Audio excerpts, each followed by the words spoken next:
Why do bad things happen to good people? This is a question that a lot of people grapple with. This is a question that a lot of people, in fact, struggle with.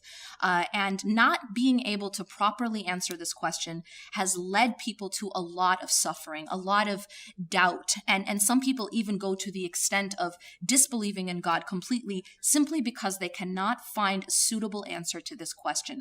So this is a question that we also are asked by others. We are asked by non-Muslims. We're going to be asked by perhaps by our children. We have to know the answer to these kinds of questions, not only for ourselves, but also to help others as well. To not get lost, because this is one of those essential issues that we see in our lives. Sometimes we seem to see that bad things are happening to good people, and we also see the opposite. Sometimes we wonder, why are good things happening to bad people? Why does the world seem unfair? These are questions that are essential to be able to understand. Why is it that bad things happen to good people? Well, the answer to this question is actually that the question itself is flawed.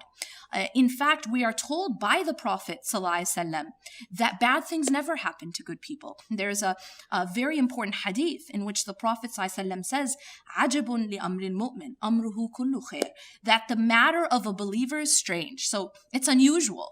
Why? Because everything is good for a believer. So that actually changes the question.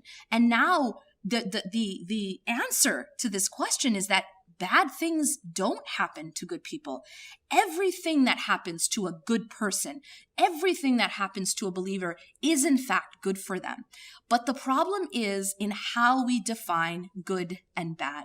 Many of us define good and bad as simply being limited to the dunya, simply being limited to the material world. And so we start to think that anytime someone increases in the material world, that's something good. And anytime someone loses from the material world, that's something bad.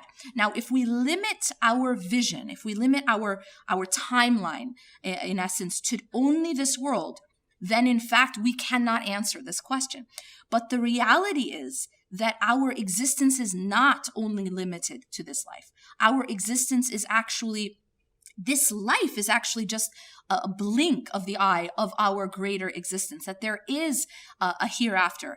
And so that puts perspective into what is happening in this life. So then how can we change how we view good and bad? And that really is what is the turning point in how we understand this question.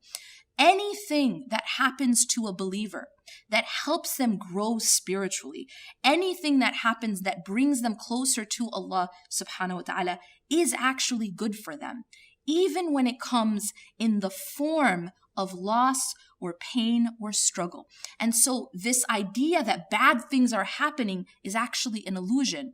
In fact, it is Allah subhanahu wa ta'ala doing good for the believer, but sometimes, again, it's packaged in the form of difficulty and in the form of loss and struggle. But essentially, it is actually good for the believer. And just a quick example of that is that when you go to the doctor and you have to get a shot, that shot, it obviously involves a prick of pain, and yet the greater good is that it's curing you. The greater good is that it's treating you, and it may be even saving your life.